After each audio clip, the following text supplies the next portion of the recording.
Hello बच्चों, welcome to Cognishow academy official YouTube channel. आज हम स्टार्ट कर रहे हैं lecture 3 the fundamental unit of life cell के बारे में। अगर आप इस लेक्चर पर डायरेक्ट आ गए हैं तो आपको ये हो सकता है इस लेक्चर में आपको कुछ चीजें समझ में ना आए। इस लेक्चर में पहुंचने से पहले आपको सबसे पहले क्या करना है, आपको लेफ्ट साइड में आई बटन पे क्लिक करना है और वहां जाके जो पुराने प्रीवियस लेक्चर्स हैं उनको आपको देखना है। अगर आपको इस लेक्चर की इस चीज की पूरी एक प्लेलिस्ट चाहिए तो आप डिस्क्रिप्शन बॉक्स में जाके प्लेलिस्ट को चेकआउट कर सकते हैं। तो ये थी मेरी एक जनरल इंफॉर्मेशन। इसके अलावा लास्ट लेक्चर में हमने बहुत सारी बातें करी थी सेल के बारे में, सेल थ्योरी के बारे में, थ्योरी में क्या क्या बताया गया था, सेल के शेप क्या होते हैं, साइज क्या होते हैं, इन सब के बारे में मैंने आपको बहुत अच्छे से डिस्क्राइब वे में बताया। आज के लेक्चर में हम पढ़ेंगे बेसिक जो स्ट्रक्चर मैंने सेल का बताया था उसके बारे में। उससे पहले कुछ क्वेश्चंस मैं आपसे पूछूंगी, जैसे कि लार्जेस्ट सेल कौन सा होता है, स्मॉलेस्ट सेल कौन सा होता है, एनिमल्स में, प्लांट्स में, इन सब के बारे में। तो बिना किसी देरी के लेक्चर स्टार्ट करते हैं। तो आज का लेक्चर है लेक्चर 3। ओके, तो स्टार्ट करते हैं। सबसे पहले विनोद जी आ गए हैं हमारे सामने आज का ज्ञान लेके। तो आज का ज्ञान मैं आपको थोड़ा सा बता देती हूँ। अच्छा, एक वर्ड हमारे दिमाग में आता है जब भी हम किसी चीज को खोल के बैठते हैं, किसी भी चीज को स्टार्ट करते हैं, तो हमारे दिमाग में एक वर्ड बहुत आता है, कंसिस्टेंसी। तो what is the meaning of consistency? Consistency means होता है बेटा बिना किसी ब्रेक के, बिना किसी देरी के, रोज का या फिर हम डेली एक ना एक चीज करें। फॉर एग्जाम्पल, अगर हम 1 घंटा एक दिन पढ़ रहे हैं, फिर 4 दिन बाद 1 घंटा पढ़ रहे हैं, this is not a consistency. Consistency का मीन्स है कि आप रोज का एटलीस्ट 1.5 आवर्स तो पढ़ें। इससे आपकी एक ग्रोथ होती है, आपको सब्जेक्ट सही से समझ में आता है, आपकी जो इश्यूज होते हैं सब्जेक्ट को लेके वो क्लियर होते हैं। इसके अलावा आपका जो पर्सनल सब्जेक्ट को लेके इंटरेस्ट है वो भी बिल्ड होता है अगर आप एक कंसिस्टेंसी मेंटेन करते हैं किसी भी सब्जेक्ट को लेके, किसी भी चैप्टर को लेके। और किसी भी टाइप के कंपटीशन में सबसे ज्यादा नीडेड होता है कंसिस्टेंसी। तो बिना किसी देरी के आज का ज्ञान लेते हुए हम स्टार्ट करते हैं लेक्चर को। ये कुछ शब्द हैं जो लास्ट लेक्चर में मैंने आपसे पूछे थे कि क्या कौन सा होता है। सबसे पहला है name the largest human cell. मैंने बताया था क्या होता है लार्जेस्ट ह्यूमन सेल बेटा, क्या होता है, क्या होता है, ओवम या egg shell is the largest cell. उसके बाद name the smallest human cell, क्या होगा बेटा, स्पर्म होगा, ये भी मैंने बताया था। Sperm cell is the smallest in animal cell. उसके बाद है name the largest plant cell, this is algae, हर जगह दिख जाती है बारिश के टाइम पे। ओके, उसके बाद नेक्स्ट आता है the smallest plant cell is mycoplasma, ये भी बताया था मैंने, म्यूकोप्लाज्म। लास्ट तो आपको गैस करना पड़ेगा, कमेंट सेक्शन में इसका आंसर मुझे बता दीजिएगा कि लास्ट वाले का आंसर क्या है। ओके, और बहुत अच्छे से मुझे लगता है आता है और बहुत इजी भी है। ओके, नेक्स्ट हम बात करते हैं अब लेक्चर के बारे में। तो मैंने बेसिक सेल के स्ट्रक्चर में आपको ये बताया था बेटा कि सेल के स्ट्रक्चर में 3 चीजें होती हैं। कौन कौन सी? सबसे पहले outer layer that is cell membrane या प्लाज्मा मेम्ब्रेन, उसके बाद सेंटर में न्यूक्लियस, उसके बाद एक लिक्विड फ्लूइड जिसको हम क्या बोलते हैं, साइटोप्लाज्म। ये चीजें मैंने आपको बताई थी। तो सबसे पहले हम स्टार्ट करेंगे सेल मेम्ब्रेन या प्लाज्मा मेम्ब्रेन के बारे में। सेल मेम्ब्रेन या प्लाज्मा मेम्ब्रेन के बारे में। तो देखो, सबसे पहले जो मेम्ब्रेन है, प्लाज्मा मेम्ब्रेन, वो कैसी होती है, क्या होती है, क्या दिखता है, ये सारी चीजें मैंने सबसे पहले ये बताया था कि cell have 3 main features. First is plasma membrane, second is nucleus, third is cytoplasm. हर एक सेल में होते हैं ये तीनों चीजें, हमेशा होंगे, हर एक सेल में होंगे। किसी भी टाइप के सेल में ऐसा नहीं कि हमने 2-4 सेल छोड़ दिए उनमें नहीं होंगे, लेकिन नहीं, हर एक सेल में प्रेजेंट होती है प्लाज्मा मेम्ब्रेन। ये एक सेल का स्ट्रक्चर है बेटा। यहाँ पे आपको ये ग्रीन कलर का जो दिख रहा है, दिस इज सेल मेम्ब्रेन। ये जो ग्रीन कलर का आपको दिख रहा है, दिस इज सेल मेम्ब्रेन बेटा। और सेल मेम्ब्रेन को अगर मैं थोड़ा सा माइक्रोस्कोप के नीचे देखूं तो ये स्ट्रक्चर कुछ ऐसा दिखाई देगा। इसमें आपको ऐसे दिखेंगे, ये बीच में न्यूक्लियस है, ऐसे दिखेगा स्ट्रक्चर। और इसको मैं और थोड़ा सा 3D स्ट्रक्चर में देखूं तो ये स्ट्रक्चर सेल मेम्ब्रेन का कुछ ऐसा दिखाई देगा आप लोगों को। इसमें आपको बहुत सारी चीजें दिखाई देंगी। सबसे पहले तो आपको येलो कलर की बॉल दिखाई देगी, उनके कुछ लेग्स आपको नीचे की तरफ दिखाई देंगे, फिर नीचे भी आपको सेम ऐसा सीक्वेंस रिपीट होता दिखाई देगा। तो इसके बारे में हम बहुत ज्यादा डिस्कस करेंगे आगे लेक्चर में।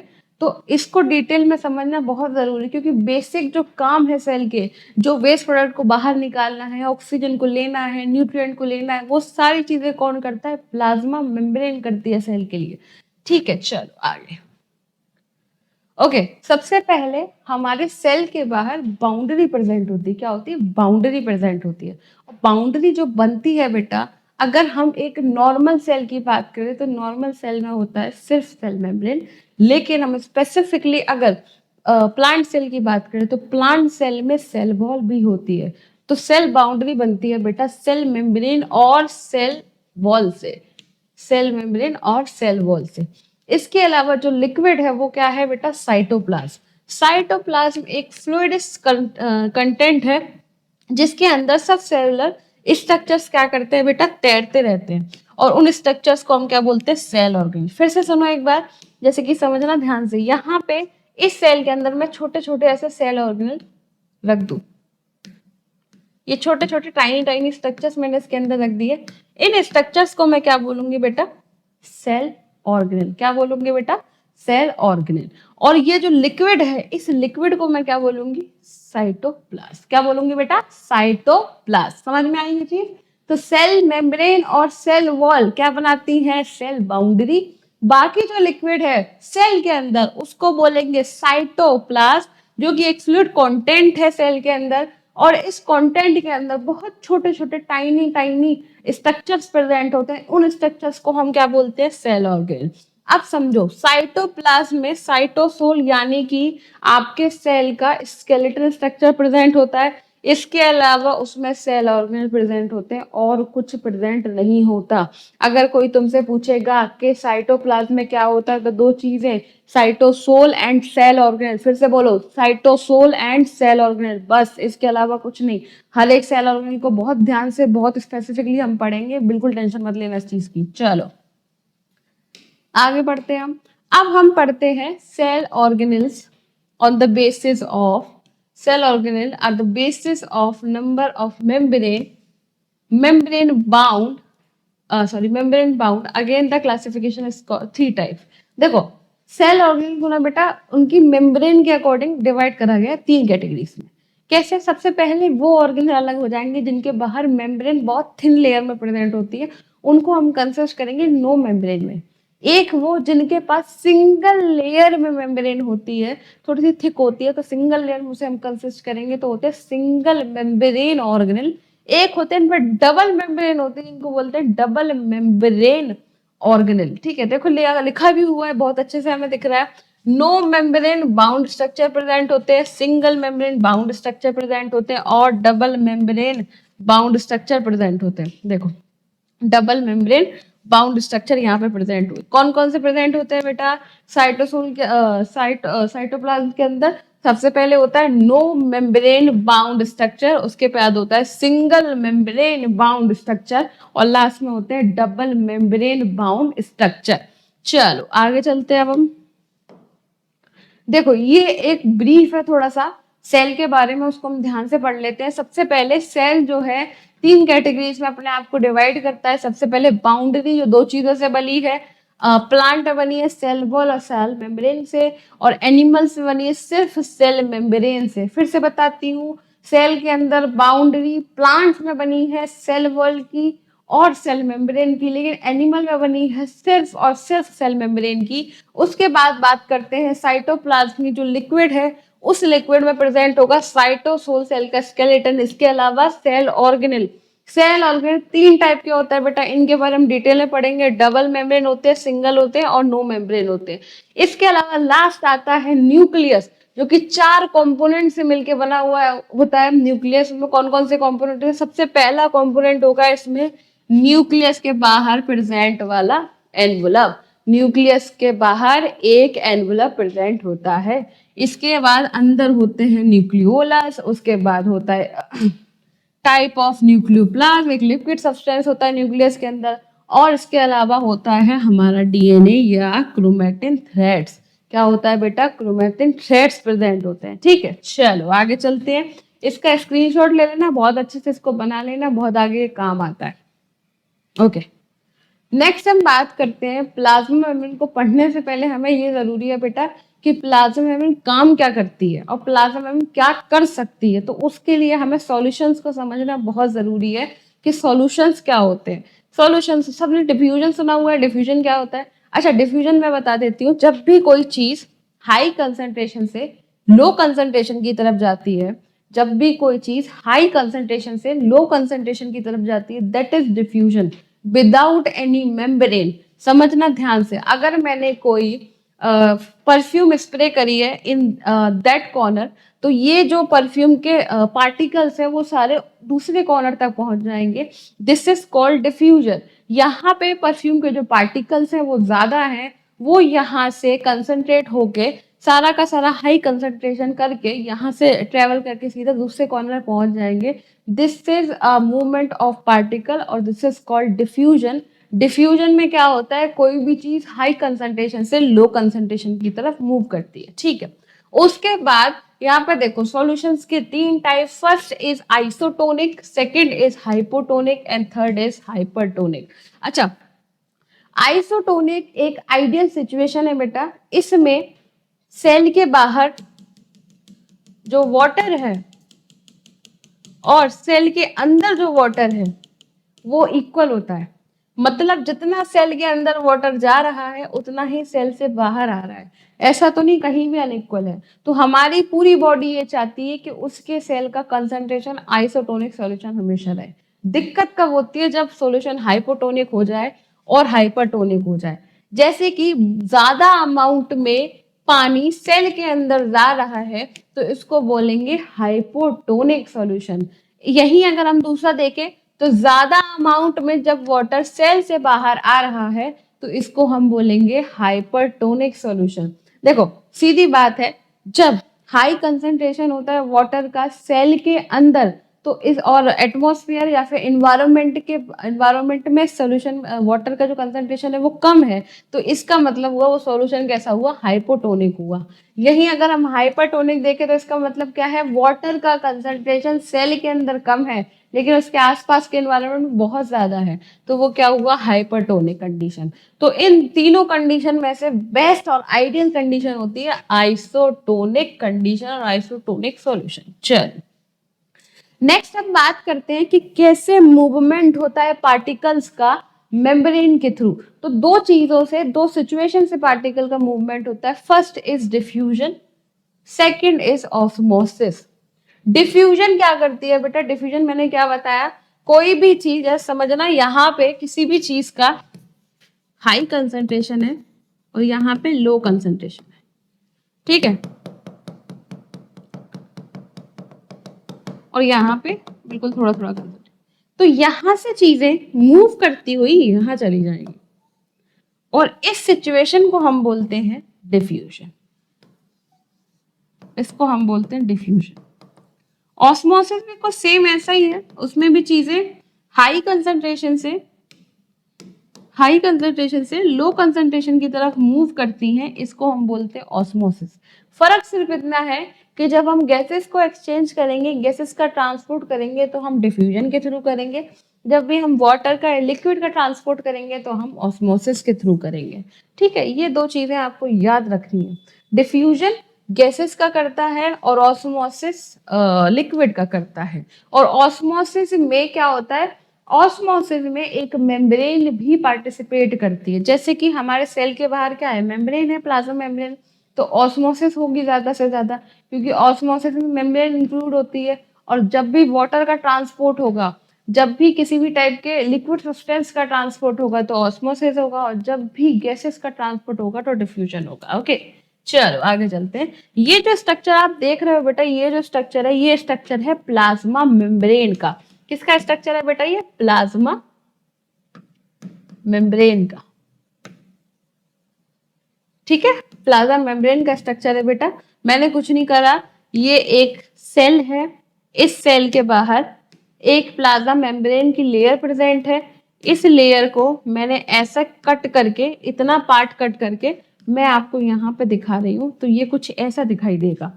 इसमें आपको ये दिखेंगे कि ये क्या है, मॉलिक्यूल्स हैं बड़े बड़े। ये ब्लू आपको जो मॉलिक्यूल्स दिख रहे हैं, ये जो मॉलिक्यूल्स हैं, ये जो मॉलिक्यूल्स आपको दिख रहे हैं बेटा, यहाँ पे भी हैं वो मॉलिक्यूल्स, और इनकी टेल्स हैं, टू टेल्स हैं इनकी और मॉलिक्यूल है। ये जो मॉलिक्यूल है बेटा ये लिपिड है। क्या है? लिपिड। फूड सब्सटेंस है। लिपिड के बाहर ये जो बड़ा सा सब्सटेंस आपको दिख रहा है, दिस इज प्रोटीन। ये क्या है? प्रोटीन है। दो चीजों से बनती है plasma membrane, first is protein और सेकंड इज लिपिड। इन दो चीजों से क्या बनती है बेटा? प्लाज्मा मेम्ब्रेन बनती है। इसके अलावा आपको यहाँ पे कुछ कुछ ऐसे ये पार्टिकल्स भी दिखाई दे रहे होंगे। This is H2O, this is अलग मिनरल, कोई दूसरा मिनरल है ये। इसके अलावा ये क्या है? Food particle. ठीक है, गैस हो गया यहाँ पे। ये जो है ये इसके अलावा कुछ अमाउंट ऑफ O2 CO2 भी प्रेजेंट होती है, डिफ्यूज होती है मेम्ब्रेन के थ्रू। तो ये सारी चीजें प्रेजेंट होती है किसमें? आपकी प्लाज्मा मेम्ब्रेन में। और डिटेल में हम इसका स्ट्रक्चर देखेंगे। तो यहाँ समझो, पहले एक बार डिफरेंशिएट कर लेते हैं डिफ्यूजन में और ऑस्मोसिस में। डिफ्यूजन क्या करता है बेटा? ये स्पॉन्टेनियस मूवमेंट करता है, बहुत जल्दी जल्दी जल्दी जल्दी मूवमेंट करता है। किसका? कहाँ से कहाँ? हाई कंसंट्रेशन से लो कंसंट्रेशन की तरफ। और इसी चीज को हम क्या बोलते हैं? डिफ्यूजन बोलते हैं। यहाँ पे मूवमेंट होता है वाटर मॉलिक्यूल्स का सिलेक्टिव परमिएबल मेम्ब्रेन के थ्रू। किसके थ्रू होगा? Selective permeable membrane. अब मान लो मेरी बॉडी या मेरे सेल के बाहर एक मेम्ब्रेन प्रेजेंट है जिसको मैंने बोला सेल मेम्ब्रेन। अब मेरी सेल मेम्ब्रेन को ये पता है कि कौन सी चीज उसके लिए अच्छी है और कौन सी चीज उसके लिए अच्छी नहीं है। तो वो जो चीज उसके लिए अच्छी है उन्हीं को अलाउ करेगी अपने अंदर आने के लिए, और जो चीज उसके लिए अच्छी नहीं है उनको वो अलाउ नहीं करेगी। ये एक प्रोसेस है और इसी टाइप की प्रोसेस को हम बोलते हैं सिलेक्टिवली परमिएबल मेम्ब्रेन। और ये कैसे होता है? कंसंट्रेशन ग्रेडियंट के अकॉर्डिंग होता है। जैसे कि हाई कंसंट्रेशन से लो कंसंट्रेशन की तरफ चीजें मूव करेंगी। अब यहाँ पे सब्सटेंस कौन से एक्सचेंज हो रहे हैं बेटा? कार्बन डाइऑक्साइड होता है, ऑक्सीजन होता है। जब भी ये मेम्ब्रेन या प्लाज्मा मेम्ब्रेन से क्रॉस करते हैं तो इसको क्या बोलते हैं? डिफ्यूजन बोलते हैं। क्या बोलते हैं? डिफ्यूजन बोलते हैं। और किसी भी टाइप का न्यूट्रिएंट जब ट्रांसपोर्ट हो रहा है डिफ्यूजन के थ्रू, तो उसको जो डिफ्यूजन के थ्रू न्यूट्रिएंट ट्रांसपोर्ट हो रहा है उसमें क्या बोलेंगे? उसको भी बोलेंगे डिफ्यूजन। इसके बाद जो लास्ट पॉइंट है, plant cell tend to obtain water through osmosis. अब हमारे प्लांट सेल को जो वाटर मिलती है वो सिर्फ और सिर्फ ऑस्मोसिस के थ्रू ही मिल सकती है। फिर से सुनो, प्लांट सेल है, प्लांट सेल को वाटर चाहिए, किससे मिलेगी? ऑस्मोसिस से मिलेगी। इस वाली स्लाइड को बहुत अच्छे से लिख लेना क्योंकि ये डिफरेंशिएशन आ जाता है एग्जाम में कि डिफ्यूजन और ऑस्मोसिस में क्या डिफरेंस है। ओके, नेक्स्ट हम बात करते हैं प्लाज्मोलाइसिस की। मान लो ये क्या है? एक प्लांट सेल आपके सामने, ये यहाँ पे बढ़िया बना हुआ, दिस इज प्लांट सेल। जैसे कि मैंने बताया था प्लांट सेल के बाद एक एक्स्ट्रा कवरिंग होंगी, दिस इज सेल वॉल। हमने क्या करा? एक सक्शन ट्यूब के थ्रू इस प्लांट सेल का, ये क्या है? पूरा हमारा प्लांट सेल, इस प्लांट सेल का मैंने सारा वाटर निकाल दिया, रिमूव कर दिया। मैंने क्या कर दिया? इस प्लांट सेल का सारा वाटर रिमूव कर दिया। और जैसे ही वाटर रिमूव होगा, सेल के अंदर के जितने भी सेल ऑर्गेनल होंगे वो बीच में आ जाएंगे। समझो तुम्हारे हाथ में एक बढ़िया सी ऐसे बढ़िया सा सेल प्लांट सेल है, इसके अंदर वाटर फिल है। हमने क्या करा? इसका सारा वाटर ऐसे स्क्वीज आउट कर लिया। क्या कर लिया? स्क्वीज आउट कर लिया। सारा का सारा वाटर मैंने ऐसे खींच लिया। और जैसे ही मैंने वाटर खींचा तो जितने भी सेल ऑर्गेनल थे सेल के अंदर वो सारे के सारे पास में आ गए। इस फिनोमेना को बोलते हैं प्लाज्मोलाइसिस। प्लाज्मो का मतलब होता है फ्लूइड सब्सटेंस, लाइसिस का मतलब होता है हटाना या रिमूव करना। तो plasmolysis, when living plant cell loss water through osmosis, there is the shrinkage and contraction to the contents of the cell away from the cell wall. This phenomena is known as plasmolysis. Plasmolysis का मतलब ये है कि हमने osmosis process के through plant cell के अंदर का fluid substance, water substance remove कर दिया और जो हमारे सेल ऑर्गेनेल थे वो श्रिंक हो गए, कॉन्ट्रैक्ट हो गए। तो इस फिनोमेना को हम बोलेंगे प्लाज्मोलाइसिस। 2 नंबर के क्वेश्चन में ये आता ही आता है कि प्लाज्मोलाइसिस क्या होता है। तो तुमको याद रखना है कि प्लाज्मोलाइसिस क्या होता है बेटा। ठीक है, चलो आगे चलते हैं। अब हम बात करते हैं दूसरे फिनोमेना की जो कि अमीबा बहुत यूज करती है, दैट इज एंडोसाइटोसिस। एंडोसाइटोसिस एक ऐसी एक्टिव ट्रांसपोर्टिंग सिस्टम है बेटा, जिसमें सेल क्या करता है, अपनी मेम्ब्रेन के थ्रू चीजों को या पार्टिकल्स को एनगल्फ करता है, खाता है। ठीक है। एंडोसाइटोसिस ऐसी प्रोसेस है बेटा, जिसमें जो सेल है वो क्या करता है, अपने लिए न्यूट्रिएंट को, अपने लिए फूड पार्टिकल को, अपने लिए फूड सब्सटेंस को एनगल्फ करता है, अपनी मेम्ब्रेन के अंदर लेता है। इस प्रोसेस को हम बोलते हैं एंडोसाइटोसिस। क्या बोलेंगे? एंडोसाइटोसिस। एंडोसाइटोसिस में दो चीजें होती है, फर्स्ट इज फैगोसाइटोसिस और सेकंड इज पिनोसाइटोसिस। फैगोसाइटोसिस मतलब होता है जब भी हम फूड पार्टिकल्स को एनगल्फ करते हैं, और जब भी हम मिनरल या वाटर पार्टिकल्स को एनगल्फ करेंगे, मिनरल या वाटर पार्टिकल्स को एनगल्फ करेंगे, तो इसको बोलेंगे पिनोसाइट। और ये दोनों प्रोसेस अगर साथ में हो रही हैं तो उसको बोलेंगे हम endocytosis. Both processes take place in endocytosis rather than is food particle engulfing and mineral and water engulfing by through the membrane। ये भैया हमारे सेल की मेम्ब्रेन है, ये food particle water particle mix है, और सेल मेम्ब्रेन इनको क्या कर रही है, एनगल्फ कर रही है सेल के अंदर। That is the meaning of endocytosis. Endocytosis एक ऐसी प्रोसेस है जिसमें ट्रांसपोर्ट होता है एक्टिवली फूड पार्टिकल्स का, वाटर पार्टिकल्स का, और इस प्रोसेस को हम क्या बोलते हैं, एंडोसाइटोसिस। चलो अब बात करते हैं सेल वॉल की। Cell wall is a important factor in plant cell. Plant cell में सेल वॉल बहुत जरूरी है, प्रोटेक्शन प्रोवाइड करती है, मैकेनिकल सपोर्ट देती है प्लांट को। That's why cell wall is necessary और important in plant cell. Plant cell is addition on plasma membrane have another rigid outer covering is called cell wall। क्योंकि जैसा कि मैंने कहा था, एक बेसिक सेल में तीन चीज जरूरी है, सेल मेम्ब्रेन, न्यूक्लियस, साइटोप्लाज्म। तो हर एक सेल में, भले ही वो प्लांट सेल का सेल हो, उसमें सेल मेम्ब्रेन होगी होगी, लेकिन एक एक्स्ट्रा आउटर कवरिंग होती है जिसको बोलते हैं सेल वॉल। और सेल वॉल क्या देती है बेटा, सपोर्ट देती है पूरे प्लांट सेल को। Cell wall lies outside the plasma membrane. Plasma membrane के आउटसाइड प्रेजेंट होती है कौन, सेल वॉल। ये देखो, ये हमारा पूरा एक प्लांट सेल का स्ट्रक्चर है। ये आप जो दिख रहे हो, ये ग्रीन कलर का, ये कॉर्नर इसमें बने, दिस इज सेल वॉल। ये जो आपको दिख रहा है, this is cell wall, this is cell wall. ठीक है, चलो आगे चलते हैं। देखो यहाँ पे दिया भी हुआ है, ये जो है ये एक छोटा सा सब्सटेंस है। इसके बाद जो है, एक मिनट, ओके, ये जो है प्लांट सेल है मेनली कंपोज्ड ऑफ सेलुलोज। अब जो सेल वॉल है वो किससे बनी होगी बेटा, सेलुलोज से। ये आपको याद रखना है कि प्लांट सेल की सेल वॉल किससे बनी है, सेलुलोज से। किससे बनी है, सेलुलोज से। which is complex substance which provide structural strength to the plant। Cellulose क्या करता है, प्लांट सेल को स्ट्रक्चरल स्ट्रेंथ देता है, एक सपोर्ट देता है। कौन देता है भैया, सेल वॉल। सेल वॉल क्या करती है, परमिट देती है प्लांट सेल्स को, मतलब कि एक टाइप से अलाउ करती है अलग अलग सब्सटेंस को अपने अंदर आने का, और जिनको नहीं करती उनके लिए रिजिड हो जाती है। ठीक है, तो इसके अलावा बैक्टीरिया वायरस के पास भी अपनी क्या होती है बेटा, सेल वॉल होती है। बैक्टीरिया के पास क्या होती है, पेप्टिडोग्लाइकन की, और हमारी जो फंगस या फंजाई होती है उसके पास होती है काइटिन की। ठीक है, fungi and bacteria to withstand very dilute hypotonic external medium without busting out।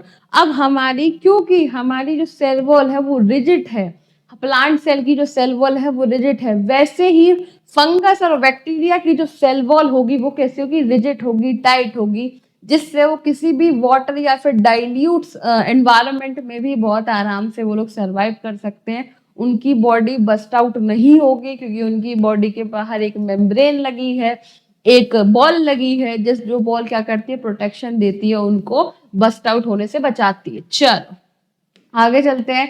अब हम बात करते हैं प्लाज्मा मेम्ब्रेन की। बहुत इंपॉर्टेंट, बहुत सीरियस होके सुनना, सो मत जाना बीच में। मुझे लगता है सो जाते हो तुम लोग, तो प्लीज जाके रहना। प्लाज्मा मेम्ब्रेन क्या होता है? प्लाज्मा मेम्ब्रेन के अलावा प्लाज्मा मेम्ब्रेन को प्लाज्मा लेमा भी बोलते हैं, सेल मेम्ब्रेन भी बोलते हैं। लिखा भी हुआ है plasma membrane, cell membrane and plasmalemma. किसी से भी क्वेश्चन आ सकता है, व्हाट इज प्लाज्मा लेमा पूछ लिया, क्या बताओगे? आके थोड़ी ना देखो टीचर की। This is outer covering of cell that separate the content of cell from the its external environment.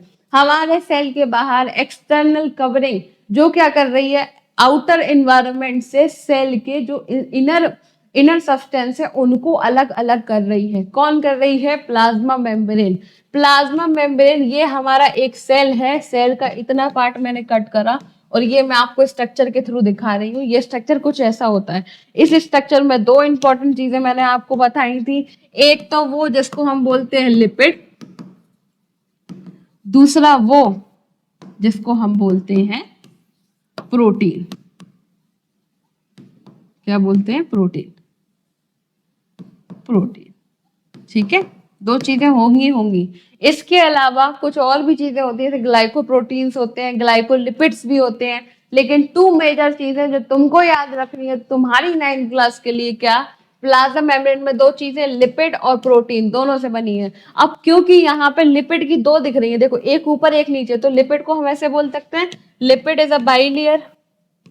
दो है ना तो बाई लगा दिया, bilayer lipid layer, bilayer lipid होता है। प्रोटीन हमें एक ही दिख रहा है तो प्रोटीन सिंगल प्रोटीन लिख दो, ठीक है। इसके अलावा जो प्रोटीन है इसके अलावा कुछ कुछ सब्सटेंस ऊपर होते हैं, जैसे ग्लाइकोप्रोटीन प्रेजेंट होता है ग्लूकोज के साथ प्रोटीन। अब कभी कभी लिपिड के ऊपर भी लगा होता है ग्लूकोज, तो उसको बोलेंगे ग्लाइकोलिपिड। दो चीजें तुम लोगों को याद रखनी, इतना याद करने की जरूरत नहीं। दो चीजें क्या क्या? सबसे पहले लिपिड की दो लेयर जिसको बोलेंगे बाई लेयर लिपिड। इसके अलावा प्रोटीन, प्रोटीन याद रखना है। दो चीजों से बनती है प्लाज्मा मेम्ब्रेन। ओके, आगे चलते हैं। अब हम बात करते हैं प्लाज्मा मेम्ब्रेन करती क्या है। प्लाज्मा मेम्ब्रेन अलाउ करती है, एग्जिट कराती है, एंट्री कराती है डिफरेंट डिफरेंट सब्सटेंस की सेल के अंदर और सेल के बाहर भी। Plasma membrane allowed to permit entry or exit of some selective material in or out of the cell. In और out मतलब अंदर जाने के लिए भी और बाहर जाने के लिए भी कुछ कुछ सिलेक्टिव सब्सटेंस को वो क्या करती है? अलाउ करती है बेटा। क्या करती है बेटा? अलाउ करती है, ठीक है। और इसी फिनोमेना, इस चीज को हम क्या बोलते हैं? Selective permeable membrane. इसलिए एक और नाम दिया गया प्लाज्मा मेम्ब्रेन को, वो क्या है बेटा? Selective permeable membrane. क्या है बेटा? Selective permeable membrane. इसका मतलब ये है कि किसी भी चीज को सिलेक्टिवली करना और सिलेक्टिवली इन और आउट कराना। ये प्लाज्मा मेम्ब्रेन का स्ट्रक्चर है, यही सेम मैंने क्या बताया था। दिस इज लिपिड की बाइलेयर और दिस इज क्या? प्रोटीन। ओके, चलो आगे चलते हैं। देखो प्लाज्मा मेम्ब्रेन क्या, देखो प्लाज्मा मेम्ब्रेन कैसी है? बहुत स्मूथ है और फ्लेक्सिबिलिटी भी देती है। The flexibility of cell membrane also enable to cell engulfing food and other material from its external environment. क्योंकि सेल मेम्ब्रेन क्या करती है बेटा? फ्लेक्सिबिलिटी देती है। इसीलिए सेल क्या करता है? किसी भी टाइप का फूड पार्टिकल को क्या कर सकता है? एनग्लफ कर सकता है through the process called endocytosis. इस प्रोसेस के थ्रू वो क्या कर सकता है? किसी भी फूड पार्टिकल को एनग्लफ कर सकता है, खा सकता है, क्योंकि उसके पास क्या है? सेल मेम्ब्रेन, जो कि क्या देती है? Flexibility. Okay, such as process known as endocytosis, जैसे कि मैंने बताया, क्योंकि अमीबा इसका परफेक्ट एग्जांपल हो सकती है।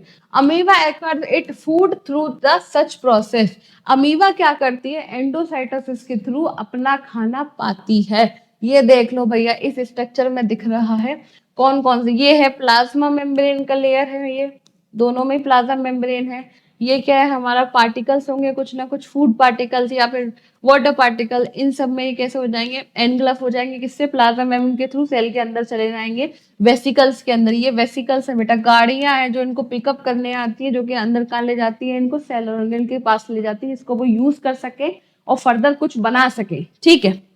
चलो आगे चलते हैं भैया। इसके बाद जो है, इसके बाद हम स्टार्ट करेंगे सेल के अंदर के ऑर्गेनेल। जो अभी यहां तक मैंने आपको पढ़ाया उसके लिए मैं आपको 3-4 क्वेश्चन में आपको पूछ लेती हूँ। पहला जो है क्वेश्चन आपके सामने आ रहा है, दिमाग लगाना बच्चों, दिमाग लगाओ, लगाओ दिमाग। Which of the following best example why cell are small in size. बहुत बढ़िया, परफेक्ट एग्जाम्पल क्या है? सेल जो है स्मॉल साइज के क्यों होते हैं? सबसे पहला क्वेश्चन है to store more nutrient, to reduce the energy requirement, to increase the surface area of the volume to ratio, to make the visible under the microscope. बताओ, अगर छोटे हैं तो माइक्रोस्कोप के नीचे देखना तो और मुश्किल हो गया, तो डी तो ऑप्शन वैसे ही कट गया। C option to increase the surface, अच्छा सरफेस एरिया इंक्रीज तो कर सकते हैं लेकिन वॉल्यूम के रेशियो में कर सकते हैं, तो ये हो सकता है। टू स्टोर मोर न्यूट्रिएंट, अगर स्पेस कम होगी तो छोटा साइज होगा तो कैसे स्टोर करेगा। To reduce the energy requirement, बिल्कुल सही बात है, एनर्जी कम लगे इसलिए सेल के साइज छोटे करे गए हैं, ठीक है। तो B option should be a correct answer. Next सोचो भैया क्या लिखा हुआ है, पढ़ो। Which of the following cell is likely to be smallest. बताओ भैया इसमें से कौन सा सेल स्मॉलेस्ट सेल होता है? बताओ, ह्यूमन स्किन का सेल, क्या स्किन का सेल छोटा होता है? Bacteria cell, plant leaf cell, nerve cell तो भैया लॉन्गेस्ट होता है मेरे अकॉर्डिंग, और तुम सब के अकॉर्डिंग होना चाहिए bacteria cell as the smallest cell. Okay, next क्या है भैया? Plasma membrane is mainly compost which of two type. बहुत इजी है, 4 बार बता चुकी हूँ, 4 बार बता चुकी हूँ, याद होना चाहिए। क्या क्या है बेटा? प्रोटीन और डीएनए नहीं, तो कार्बोहाइड्रेट सेलुलोज नहीं भैया, एंजाइम स्टार्च नहीं भैया। Third option should be a correct answer, this is lipid and protein. क्या क्या? Lipid and protein. ये बात समझ में आई? उसके बाद अब हम बात करेंगे कुछ ट्रिकी क्वेश्चन के बारे में, ठीक है। एक क्वेश्चन और आएगा। ओके, ये जो क्वेश्चन है वो आ रहा है आपकी स्क्रीन के सामने, इसमें कोई क्वेश्चन नहीं है। ये आपके सामने 6 स्ट्रक्चर दिए हैं, इनको देख के आपको गेस करना है किसका नाम क्या है। मैं थोड़ा सा हिंट दे देती हूँ कि ये क्या है, सेल ऑर्गेनेल है बेटा, सेल के अंदर प्रेजेंट होते हैं। नेक्स्ट लेक्चर जो आएगा, लेक्चर 4, उसमें मैं आपको इनके बारे में, 2 के बारे में पढ़ाऊंगी।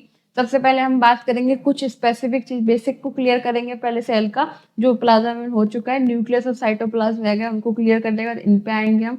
तो आपको गेस करना है कि कौन सा क्या है। मैं आपसे पूछ लूंगी ये चीज कि किसको क्या बोलते हैं और किसकी क्या इंपॉर्टेंस है। तो प्लीज मेरे साथ ऐसे ही बने रहिए इन लेक्चर्स में। लेक्चर्स 4 में लेकर आऊंगी जिसमें हम पढ़ेंगे सेल ऑर्गेनेल के बारे में, बेसिक जो रह गया है हमारा सेल का वो हम पढ़ेंगे। तो ऐसे ही इन लेक्चर्स को देखते रहिए और प्लीज सब्सक्राइब करें कॉग्निशो एकेडमी ऑफिशियल यूट्यूब चैनल को। Thank you.